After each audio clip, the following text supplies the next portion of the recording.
FreshandFit has become one of the most popular, viral, and controversial podcasts and YouTube channels on the internet. But what you might not know is it almost didn't happen. And it probably wouldn't have happened had I not helped Myron make the $40,000 that he needed to actually start the podcast. And this was happening at a time when he was about to get fired from his job at Homeland Security, while he was investigating one of the biggest human trafficking operations in Miami history. This is a crazy story that's never been told before. Make sure you watch the whole video and find out what happened. Let's go. All right, so I'm here at FreshandFit's studio, the studio for the podcast with my man, Myron. How are you doing, man? You know, and I'm just so proud of everything you built, you and your man, because I know where you came from. Yeah. You were just working your regular job. You were looking for another way to make money, and you were able to do that, but be able to build into what you built, right? Yeah. You have, how many subscribers you have now? We have about 719, almost 720,000 subscribers now. That's just on YouTube. Like, Yeah. You're big on other platforms, the whole podcast. Can you talk about like how this was built, man? Let's start from the beginning. Prior to this, I was a special agent of Homeland Security investigation.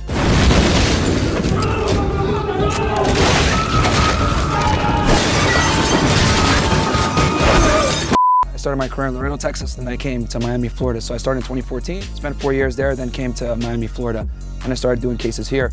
And I met you in February of 2019. Okay. And I remember because in December of 2018, there was some allegations made while I was on the job. I ended up beating everything, got cleared of any misconduct. But what it made me realize is that nothing is certain. The only way that you're gonna be able to really have financial security is when you're the one creating it for yourself. I said, you know what? I'm gonna start a side business just in case. I'm really big into fitness. I love working out. I've been studying it for the better part of a decade. So I was like, you know what? Let's do it. But I didn't really know how to do it with internet marketing, everything else like that. You're a federal agent. You're like arresting drug dealers and criminals. Right. Like, you don't know nothing about the internet. So I went to the summit that you had in Miami. The Online Trainer Summit. Yes. And I had been watching your videos from even before, way back when you were in that apartment. Yeah. You had that shitty ass lighting. The down lighting. From the hallway, that was the hallway. Inspired me to get in shape, and then you started getting in shape, and then obviously I met you fast forward to 2019. Yeah. Yeah, and then you joined my program. I was able to do that while simultaneously still being a federal agent. So I started the fitness business. I called it Unplug Fitness, exactly, yeah. And then when I started, I was like, you know what? Maybe I should enter the YouTube market. I got on YouTube, started making fitness content.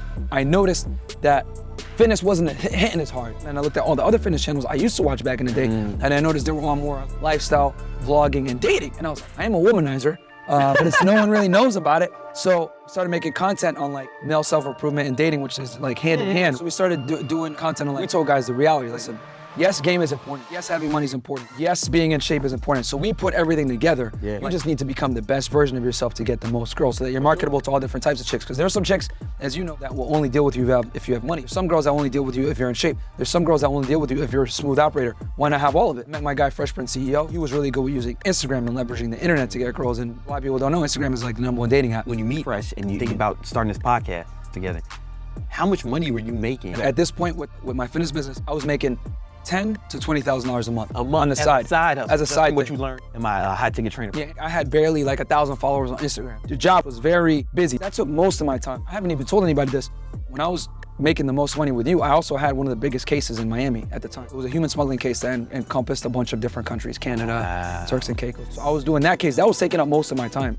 And then on the side, I was doing the fitness business, but through the systems you gave us, I was able to save a lot of time training my clients online so that I can maximize the time on the cases, because that was my main priority. Yeah. But I was able to still make a good amount of money on the side with the fitness That's business. amazing. So then, I'm assuming, you put the bad guys in jail.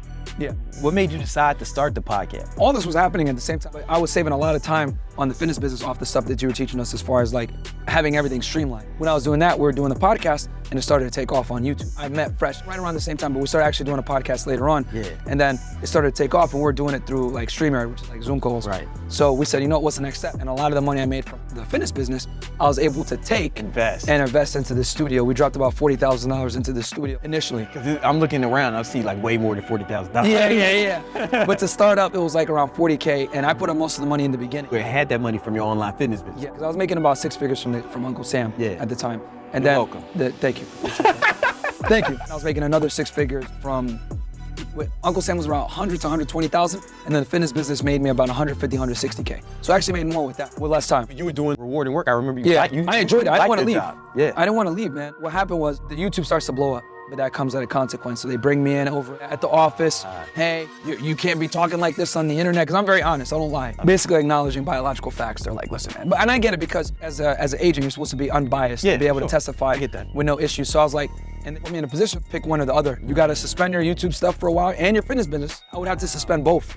They didn't want me doing anything concerning social media and outside employment, because when you work for the government, especially when you have a clearance, a lot of them make you do something called outside employment paperwork. So I had got it cleared, but they revoked it, and they said, so you're no longer able to participate in outside employment. I've never talked about this, so this is exclusive on Brandon Carter's channel. I had to pick and choose, what am I gonna do? And I'm not gonna break the law or break a policy and do it on this. Oh, I hope they don't find out. They're gonna find out and you get in trouble. I'm not gonna lie. You gotta have integrity. And exactly. And the same thing y'all talk about on the pod. You just have integrity. Exactly. My integrity is actually why so people mad at me, because I don't lie. So I ended up resigning. I left December 4, 2020 was my last day with the government, and then I went full-fledged on this. And luckily, with my fitness business, I had a good amount of money saved. Come on. And I was able to take the money that I had from the government, because I had my retirement, I used that to buy my first real estate property. So if I had not made the money from the fitness business, I wouldn't have been able to invest in the studio and have a good cushion to be able to deploy that government savings into my first real estate property, which got me cash flow and springboarded the entire process of getting the podcast funded while simultaneously getting an asset. So I would have a little bit of cushion when I left Uncle Sam. And they always say real estate investing, the first house is the hardest to get. So I paid that thing cash. It was like my childhood home. Paid it off, helped my parents get out of debt, took control of it, had tenants in there. And then luckily the podcast was generating money and the fitness business, and I was able to take that springboard and buy other real estate property and continue investing in business. And you just keep investing in this podcast. Yeah, upgrading equipment, cameras, mics, all that other stuff. I wouldn't have gotten into this space of being a content creator without you. Oh, hey, my man. You actually paid me a lot to say that. But if I facilitated it anyway, then it's something I'm proud of, man. And just every time I see y'all, because we became friends when you joined the program. Yeah. And we'd hang out when I'd come to Miami. But for me, it's just pride. It's great just to see like the amount of reach that we've been able to get, man. I wouldn't have been this big or even gotten into this space had I not made it. I'd probably still be an agent. I got 8 properties now. Cool, man. 17 doors, $3.5 million real estate portfolio. I just got this Rolex. Plain Jane though, of course. I'm not like Fresh. I wouldn't be here without you, bro. So thank you so much for that. Hey, my man. All right, so I hope you enjoyed that story about the beginnings, the origins of the Fresh and Fit podcast and YouTube channel. And I hope it inspired, right? If you have some dreams or some aspirations, I hope it inspires you to actually go after your dreams or your goals. You might be right now where Myron was a few years ago when I first met him. And if you want some more inspiration and some more information about how to accomplish that, I was actually on Fresh and Fit not long ago, where we went into depth on, exactly how you can accomplish your goals, whatever they may be. And I think you should check it out. The link is in the description. Make sure you like this video, subscribe if you haven't already, and leave a comment. Tell me what you like most about this video, all right? Peace.